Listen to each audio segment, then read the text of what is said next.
दोस्तों, केंद्र सरकार के कर्मचारियों और पेंशनर्स से जुड़ी एक बहुत महत्वपूर्ण जानकारी सामने आई है।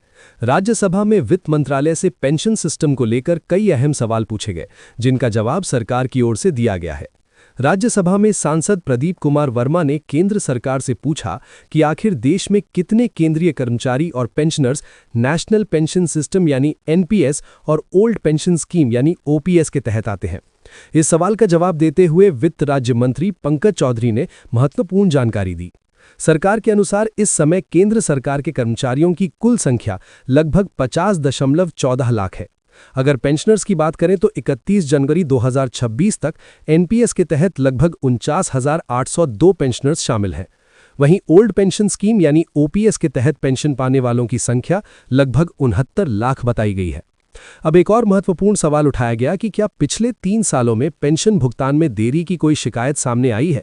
इस पर सरकार ने साफ कहा है कि pension fund regulatory and development authority यानी पीएफआरडीए के पास एनपीएस के तहत पेंशन भुगतान में देरी की कोई शिकायत दर्ज नहीं हुई है। यानी सरकार का दावा है कि एनपीएस के तहत पेंशन भुगतान की प्रक्रिया सही तरीके से चल रही है। अब सबसे बड़ा सवाल था, क्या राज्यों की मांग के अनुसार ओल्ड पेंशन स्कीम को फिर से लागू किया जाएगा। इस पर सरकार ने कहा कि ओपीएस को लागू करना या बहाल करना राज्यों का अपना नीतिगत फैसला है। लेकिन सरकार ने यह भी बताया कि controller and auditor general of India यानी सीएजी ने अपनी रिपोर्ट में कहा है कि ओपीएस को वापस लागू करने से राज्यों पर वित्तीय बोझ बढ़ सकता है। सरकार ने यह भी याद दिलाया कि एनपीएस एक डिफाइंड कंट्रीब्यूशन स्कीम है, जिसे 1 जनवरी 2004 के बाद केंद्र सरकार की सेवा में आने वाले कर्मचारियों के लिए लागू किया गया था। हालांकि कर्मचारियों की मांग और सुझावों को देखते हुए सरकार ने एनपीएस में सुधार के लिए एक कमेटी बनाई थी। इसी प्रक्रिया के तहत सरकार ने यूनिफाइड पेंशन स्कीम यानी यूपीएस का विकल्प भी पेश किया है, जिसका उद्देश्य रिटायरमेंट के बाद कर्मचारियों को बेहतर और सुनिश्चित लाभ देना है।